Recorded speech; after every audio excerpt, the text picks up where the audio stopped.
and welcome to the latest episode of KRAD COVID Readings. I'm Keith R.A. DeCandido, reading my writing to entertain you during the craziness that is 2020.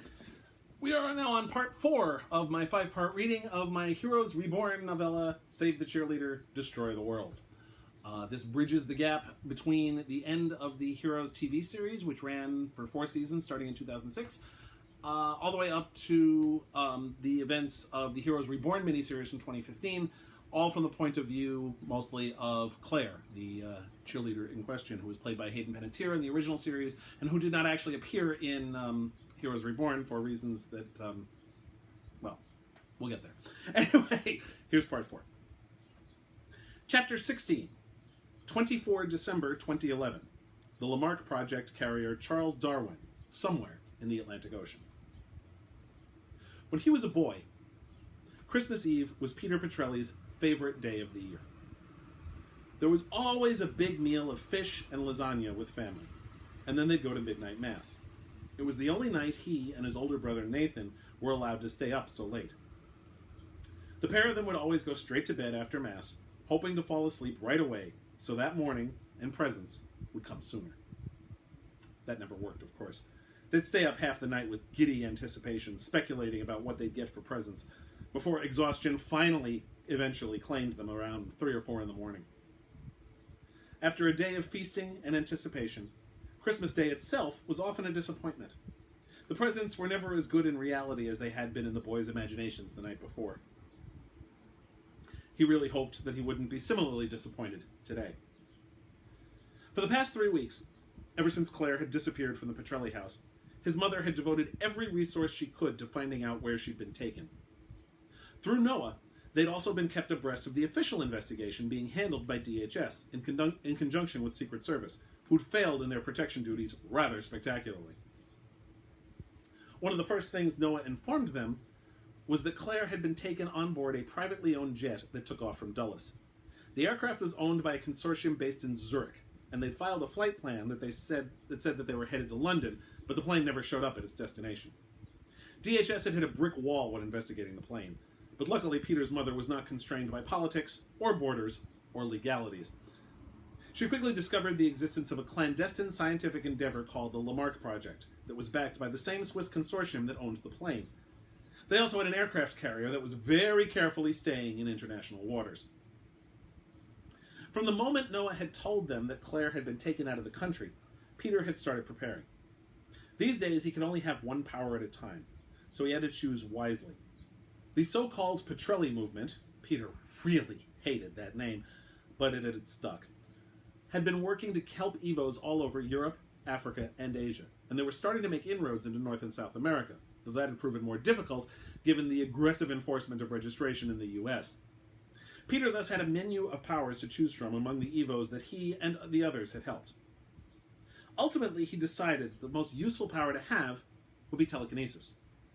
Siler had that power, though he rarely used it to its fullest potential. Given how many other things he could do, that wasn't a surprise. But Peter thought that if he took that power and spent some time practicing, he could really accomplish a lot. And so, after stopping by Essex to visit Morgan Purdue, one of the people they'd rescued, he started honing his skills. By Christmas Eve, his mother had located the Lamarck carrier, and Peter felt confident enough to try to rescue his niece. As a result, his Christmas Eve in 2011 was spent flying over the Atlantic Ocean, wind blowing his hair back and roaring in his ears. Before his father took that power away from him, Peter's Evo ability had been assuming the powers of anyone he was in close proximity to.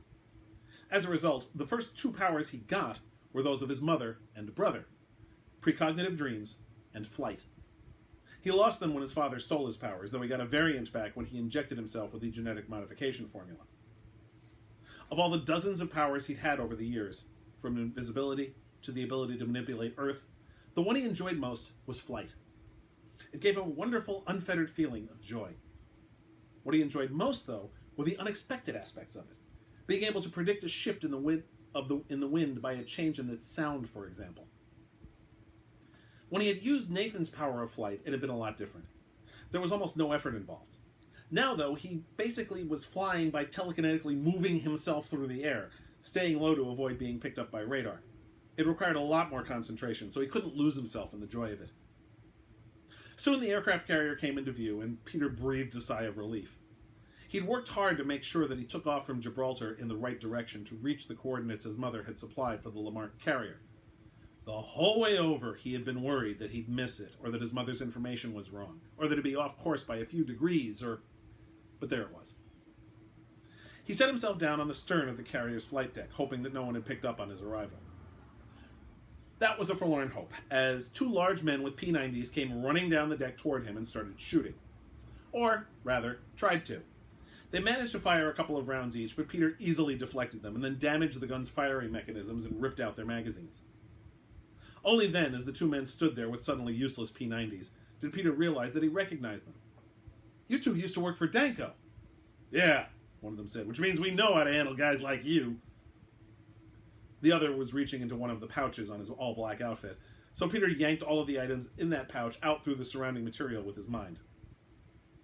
Out came 2 grenades and 2 flashbangs. Peter threw them overboard, followed by the 2 guards. Peter had intended not to hurt anyone, but the mercenaries who worked for Danko had done a lot of harm to a lot of Evos as part of Nathan's little Building 26 project to round Evos up.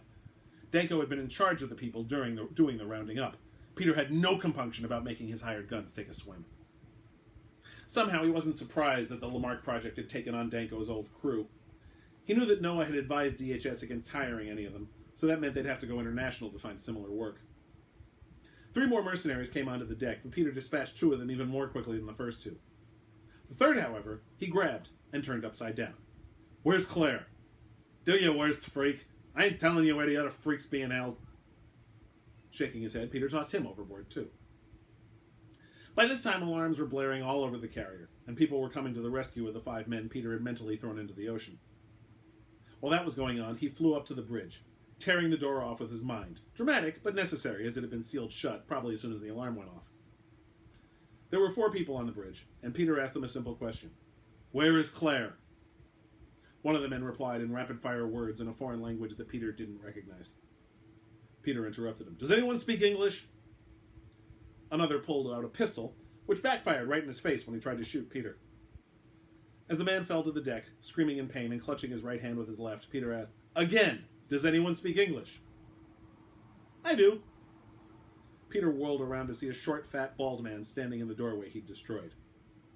Then the man completely disappeared. Peter tried to surreptitiously look around to figure out where the man had gone, but he couldn't do it. Nor could he do anything else. He had no more control over his own body. Or his own mind. He felt himself reaching out telekinetically, yanking the fire extinguisher from the wall and sending it flying into the rear window.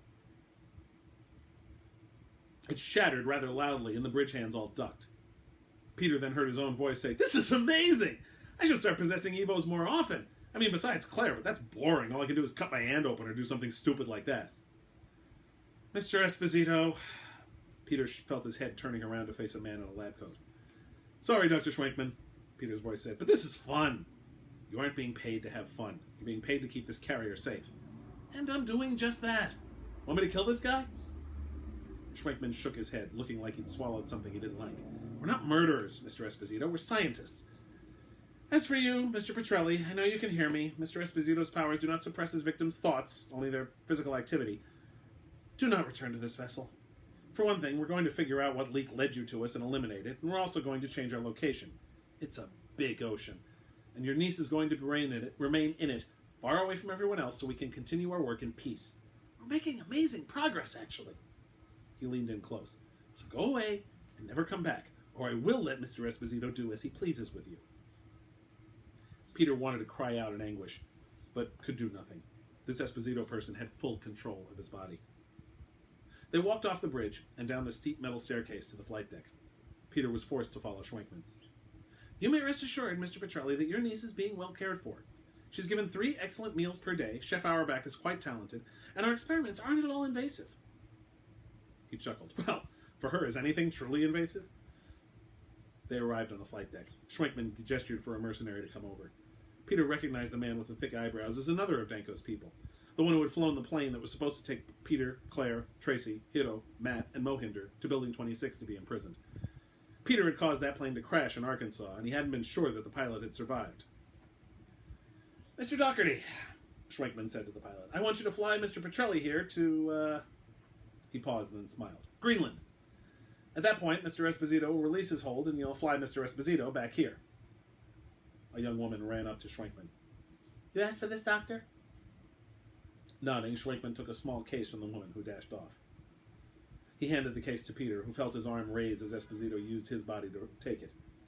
That's the sedative. When you land, use it and then get out before it takes effect. Yes, I know, Doc. This ain't my first rodeo. Good. Schwenkman moved off. It's time for Claire's next blood draw. Peter again tried to do something, anything, but he could only watch helplessly as Esposito did whatever he felt like. Luckily, all he was doing was walking over to one of the planes on the flight deck. It was Peter realized, going to take him a while to get back from Greenland. Chapter 17. 1 January 2012. The Lamarck Project carrier Charles Darwin, somewhere else in the Atlantic Ocean. Claire was pretty sure she had the plan all set in her head. She'd been ready to give it a shot a week ago, but then Peter had gone and tried to rescue her. Mind you, she was all for that. Being rescued by Peter would be just as good as escaping herself. But Peter had failed, thanks once again to Esposito, the creep, and security around Claire had gotten much tighter. The first week or so, there had been armed guards around her at all times. However, they'd soon realized that the guards were pointless, since she could just run away from them.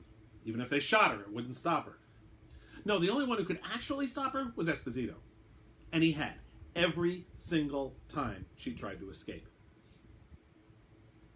After that first week, she had finally given up the direct approach of running away from the guards, getting shot, being possessed by Esposito, and marching herself back to her cell. Sure, Schwenkman called it her cabin, but it was a cell.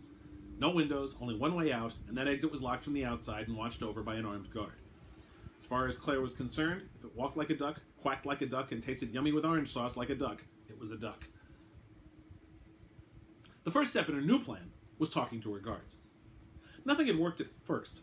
They were all pretty stone-faced, until one day, when she was being taken back to her cell after an hour of stress tests. She'd run on a treadmill and lifted weights and some other stupid things, and when Schwenkman's assistant was done with her, these tests were so dumb that Schwenkman himself didn't even bother to show up, a guard came to take her back. As they were leaving, he glanced over at the guard who was on duty in the lab and said, "Can you believe the damn Patriots?" Seeing the opening, Claire had jumped in with, "What did Belichick's bozos do this time?" Both guards had stared at her. "You know football?" She had actually smiled, one of the few times she'd even tried to do so since being kidnapped. "I'm a Texas girl. Football's the state religion." The guard who was taking her back to her cell had said, "Well, the Pats just beat the Skins, right after the stupid Jets beat them last week." "Any word on the Cowboys?" she had asked hopefully. That had gotten a grin out of the guard as they walked down the corridors of the carrier. "Cardinals won in OT."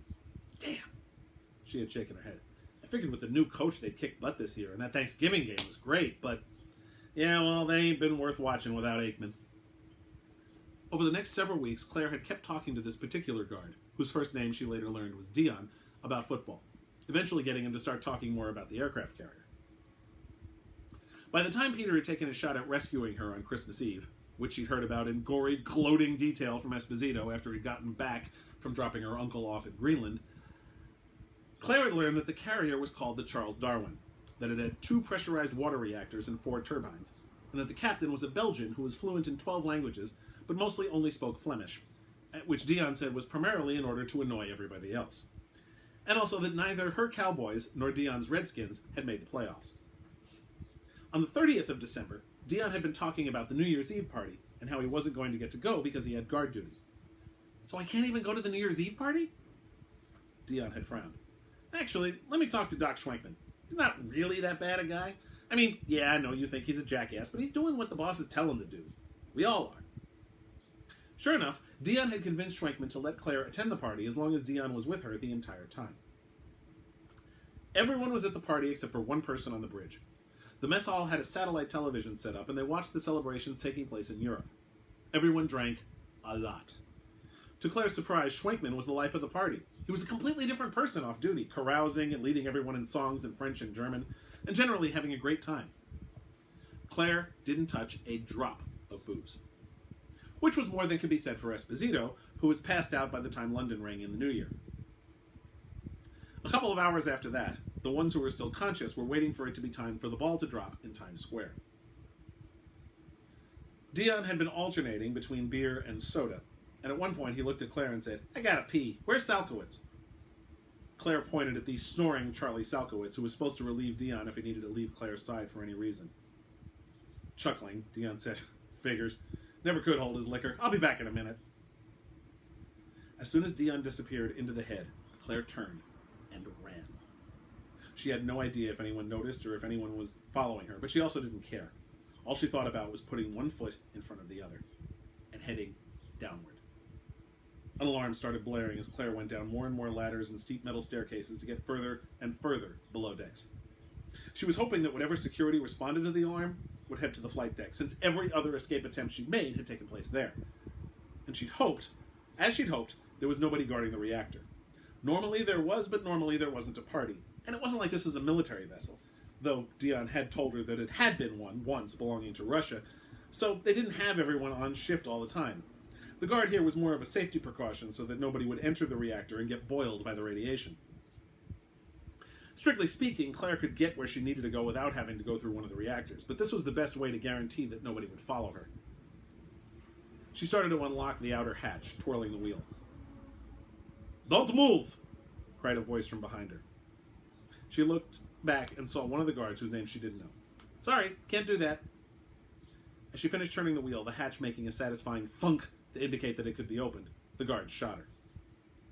The bullet ripped through her kneecap, and Claire stumbled for a moment, but she managed to hang onto the hatch and not fall to the deck. Since the bullet had gone straight through, the knee would be fine in a second or two. Claire then pulled herself into the airlock, yanking the hatch shut behind her and locking it.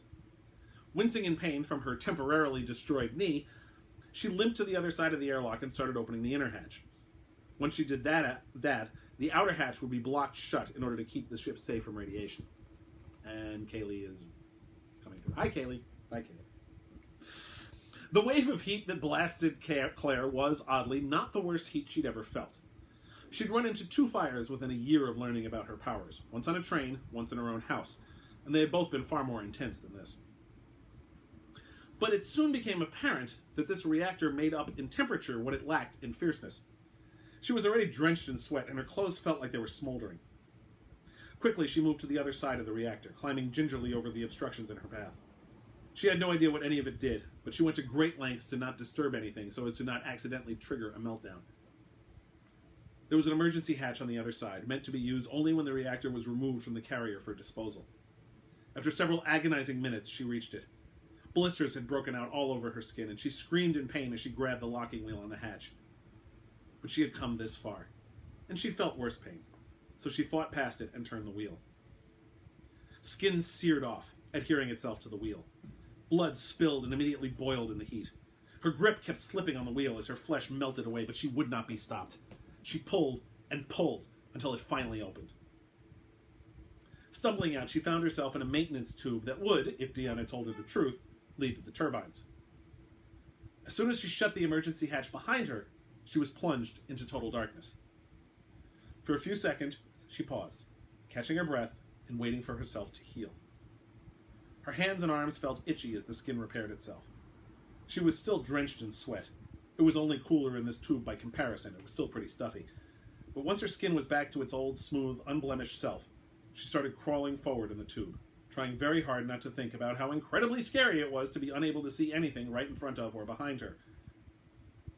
Right, Claire, you walked through an active nuclear reactor and survived, but this scares you. She heard the turbines before she could see them. They were whirling at a great rate, keeping the boat steady and also generating the electricity used on board. Closing her eyes put her back in darkness, so she didn't do that. But she did take several deep breaths. Here we go. Then she jumped through the turbine. Chapter 18. 3 January 2012. The Petrelli Mansion, East Hampton, New York. Noah sat helplessly in front of the fireplace in the sitting room of Angela's mansion in the Hamptons, watching the older woman poured herself another glass of scotch with one hand, while using an embroidered handkerchief to dab a tear-stained eye with the other. "I can't handle another funeral, Noah," she was saying. "The whole point of this was to make the world a better place. We were supposed to live forever. helping a world become better than the one we were born into. I remember when we all got together. Adam was always talking long-term, as if asking about how, if we worked quietly behind the scenes, we would do right by the world. We were so arrogant. Noah glanced down at his smartphone again. Angela had forwarded the irritatingly clinical email that the Lamarck project had sent her as Claire's official next of kin. We regret to inform you that Claire Petrelli suffered a fatal accident while on board the Lamarck project carrier Charles Darwin on the morning of 1 January 2012. She was accidentally caught in the turbines of the carrier and killed instantly. Claire was aiding us in our important research, but she was also a valuable part of the team and a friend to many on board. She will be sorely missed, and we offer our condolences to you for the loss of your family member. Both Angela and Noah himself, through his contacts at the DHS and at Renatus, had confirmed the email's claims, while Noah had initially dismissed as a ruse to prevent a second rescue attempt after Peter's failure on Christmas Eve. Indeed, Noah had been trying to convince Erica to authorize a more official rescue mission, but the jurisdictional issues were tricky. Instead, she'd been investigating an alternative angle, one that would involve Renatus acquiring the Lamarck project, or, failing that, hiring away their people. Angela was still speaking. I'm done with this, Noah. After all these years, I'm the only one still alive. We're like the Ouroboros, eating our own tail. Half of us killed the other half, or we died of old age, or Siler killed us. She shook her head. Worst of all, I've had to watch my husband and my oldest son die. In fact, thanks to these wonderful powers of ours, I've gotten to watch them both die twice. Noah decided against mentioning that the only reason she had seen Nathan die a second time was because she had insisted on trying to turn Siler into Nathan after the former killed the latter. Instead, he tried to formulate something useless and cliched to Angela in a feeble attempt to make her feel better. He still had his doubts. Not that Lamarck was lying, they probably genuinely believed that Claire was dead, but he knew his little girl. She wouldn't have just swum into the turbines of an aircraft carrier without a pretty strong belief she could come out the other side alive. Before he could say anything, though, he heard a creak from the French doors behind him, the ones that opened out onto the patio overlooking the beach. Angela rose from her chair, scotch still in hand, and Noah also stood up to gape as Claire entered the house. Dad? Claire Bear! Noah ran to his daughter and clasped her in his arms. She was drenched and wearing only a few tiny scraps of clothing that had obviously been ripped to pieces. Claire all but collapsed against Noah, breathless. Didn't think anybody'd be home. Angela said, They told us you were killed. Good, Claire said weakly but emphatically. Then it worked. Claire, that's amazing, Noah said. But we have to get you into hiding. If they find out you're still alive, they'll come after you again. Noah braced himself for an argument, but all she said was, I know, Dad. Letting out a long breath, Noah just held his daughter for several seconds. Then he let her go so that Angela's staff could tend to her, getting her a change of clothes and some hot soup and tea. Angela explained that Claire had stayed at the mansion a few times when she was doing events out on Long Island, which is how she'd known to go there in the first place. She'd also left some clothes and toiletries behind for future visits. Noah nodded approvingly. As the three of them sat around the small kitchen table, Noah with a mug of coffee, Angela with more scotch, and Claire with her soup and tea, the bedraggled girl related the story of her journey. After I got through the turbines, I just floated while my body put itself back together. I waited for the sun to come up so I'd know which way was east, and which way was west. I started swimming that way, and just kept going until I saw a cruise ship that was heading the same way. You didn't board it? Noah asked. Claire shook her head. I didn't want to take the chance that Lamarck was monitoring radios. I just hung on to the underside of the boat until it got near land. I was lucky. It was going to New York, so I swam off when it came near Long Island. Noah blinked in shock and then shook his head. The house was located right on the ocean, and earlier that day he'd seen several boats heading for New York Harbor pass by not too far away. Certainly close enough for Claire to swim, at least in theory. But in reality, that must have taken tremendous courage, strength, and presence of mind. Claire, that's amazing. I guess. Claire mostly sounded exhausted, which didn't really surprise Noah. I had a lot of time on my own to plan. Planning is one thing, executing quite another. Noah reached out and squeezed Claire's shoulder, giving her his warmest smile. I'm proud of you, Claire Bear. She gave him a ragged smile back. Thanks, Dad. Angela said, I am proud too, dear, and very impressed. Noah's right, that was truly amazing. And don't worry, I'll arrange for passage for you to where Peter's running his little underground movement. Claire blinked. He has a headquarters? Him and the rest of the so-called Petrelli movement. She shuddered. Much as I agree with the movement's goals, I do wish they call it something else. I don't agree with the movement's methods. Claire spoke more forcefully now, the nourishment lending her strength. All they've done is make things worse. Noah said, so did the Lamarck project by kidnapping you. The president has given Renatus more autonomy, and our field agents have been encouraged to be more forceful. Riots are starting to happen here, too, on both sides. Angela put a hand on Claire's wrist. All being public has done is put a target on your back, dear. You can't go back to your public life. I can still help, though. You're right, I can't be the face of EVOs anymore. If I show up in public now, the president will probably arrest me. Definitely. But don't worry, Claire. Angela smiled. I'll keep you safe. We both will, Noah said. I don't need you to keep me safe, Dad, Claire snapped. You just want to hide me in a glass jar where no one can get at me. That was fine when I was a teenager, but I'm an adult now. I need to make my own way. I need to help our people. Maybe I can't do it the way I did before, but I can keep doing it. Noah shook his head. That'd be a mistake, Claire. You tried it your way, and she held up a hand. I don't want to hear it. She blew out a breath. I'm exhausted. Angela put an arm around Claire and led her toward the staircase. I'll take you upstairs, dear.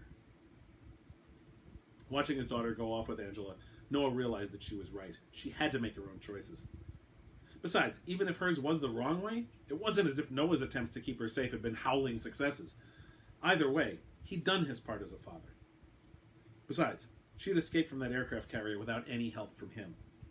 Maybe it was time he recognized that his little girl had grown up. And my coffee's empty. Chapter 19. 7 January 2012. Port of Le Havre, France. One of the cruise ship's crew, a nice woman named Laura Mayfield, greeted Claire as she approached the gangway to disembark. It's been a pleasure having you, Ms. Shaw, and we hope that you'll travel with us again. Thank you, Claire said. Angela had booked her a cabin under the name of Alice Shaw, a private joke. It was the name of Angela's sister, whom she'd abandoned at the Coyote Sands facility 50 years ago, and who was still missing. Laura handed her a stub of cardboard. Your baggage is in sections D. Thanks again, Claire said with a smile. This was certainly nicer than my last time I traveled by boat. Why, thank you. Claire walked down the gangway, watching as other passengers were greeted by assorted people. 2 dark-skinned men with curly hair approached. One Claire recognized immediately as Dr. Mohinder Suresh, and the other she realized was Micah Sanders, who was a lot taller than the last time Claire had seen him back in Kirby Plaza. Hello, Claire, Mohinder said in his amazing voice, a bright smile lighting up his face. It's good to see you again. I should have known you two would be involved in this. Let me guess, you've got Matt, Hero, and Ando along too? Mohinder shook his head. I'm afraid I've heard nothing from Matt in over a year. And Hero and Ando returned to Japan after your little coming-out party in New York. I've heard very little from them beyond the occasional email. The good news, Micah added, is that those emails are encrypted and untraceable. I can do the same for you too. Claire nodded, remembering that Micah was, in essence, a cyberpath. He could mentally convince electronics and machines to do pretty much whatever he wanted. Then he asked the question that Angela hadn't been able to answer. What about Siler? The two exchanged quick glances. Siler does as he pleases. So, nothing's changed then. Well, Mohinder said bitterly, Siler has never been consistent about what he wants from one moment to the next. I wish my father had never contacted him. If he hadn't, he might have remained a watchmaker in Brooklyn, and all of our lives would have been considerably less complicated. Jackie would still be alive, was Claire's first thought. So would Nathan. Mohinder indicated the port behind him. We've got a barge moored at another dock. Come with us. I have to get my luggage first. Nodding, Mohinder said, Lead the way. Claire nodded back. She wasn't looking forward to this, but at least Siler wasn't there. Might actually be tolerable, and perhaps she could still do some good. Chapter 20. 18 April 2012. Port of Vathi, Ithaki, Greece. The chat server was one of Micah's own design, enabling him to make it secure in a way that Skype and other online chat programs weren't. Claire sat cross-legged on the bunk of her cabin on the barge, a vessel called Highland Dream that was owned by McLeod Shipping, a wholly fictional company secretly headed by Angela Petrelli. Her laptop was open in front of her. On the screen before her were about 20 chat windows showing EVOs from around the world who had either been rescued by the movement or had been contacted by them, or had contacted the movement themselves. Some lived peacefully closeted, others had registered with their respective country's version of the Evo Act, and still others were on the run. At this point, Claire had given the talk she was about to give dozens of times. The webcam showed only her face and the top of her t-shirt, and the only thing visible behind her was the Rihanna poster on the bulkhead. She was very careful not to let the porthole, with its view of the island of Ithaki, show up on the cam. The image she needed to project was that of a normal 19-year-old, with no obvious clues as to where she was at present. The most important thing is that Renatus and Lamarck and the EU Council and all the other government agencies can't keep an eye on everyone. There's too many people to do that practically. The trick? Be incredibly uninteresting. She shook her head and smiled. It's funny, for years I wanted a normal life, and now I finally realize that that's the best camouflage. One person, an older man, spoke up. So you're not saying we should hide? Hide in plain sight is what I'm saying. Just do what everyone does. If you talk to a stranger, make sure you only talk about the weather or sports. Buy generic food and keep it to simple stuff that everyone buys. Eat at popular restaurants, especially fast food places. Only DVR really popular TV shows. Don't do anything that would make you stand out. Of course, the best way to do that is to never, under any circumstances, use your power in public. A young woman said in heavily accented English, "That is not always possible." I know that. Believe me. Sometimes you accidentally cut yourself and your family sees it heal. But try your best. And at the very least, try to keep it to people you trust. Definitely try not to let it happen in public. Everybody's got a camera these days. And whatever you do on the street is going to be on YouTube half an hour later. Also, we're working to get an underground railroad together for people in the States. Canada's version of the Evo Act is voluntary, just like the US one originally. You've all got email addresses on the Hero Truther network. And we'll keep updating you that way. Any questions? One couple, who appeared together in the same chat window, asked, "What about our kids? We wanted to have them genetically tested to see if our powers got passed on." We're working on that. Some Planned Parenthood clinics are cooperating with us to do discrete genetic tests, and so are some private clinics. Michael will have the list up in the next week or two. Anything else? That was it. So Claire said her goodbyes to everyone, and then ended the call. Then she looked up at Mohinder, who was standing in the door to her cabin. Amazing. "What is?" she asked. "You're so much better at that. I'm an academic. I'm used to lecturing people, and they tend to tune me out. Micah's always talking in jargon about computers and electronics and security. We even had Sila doing this for a while, and, well, the less said about that, the better. And Peter's the worst public speaker in the world. I don't know, he did okay at that press conference he gave at Nathan's old campaign HQ. Mohinder grinned. He practiced that for a week. Regardless, you've been a tremendous asset. It's good to have you. Thanks. She stared out at the porthole at the sun shining down on the Greek island. I just hope we're actually doing some good. To be concluded tomorrow, when I will finish this up.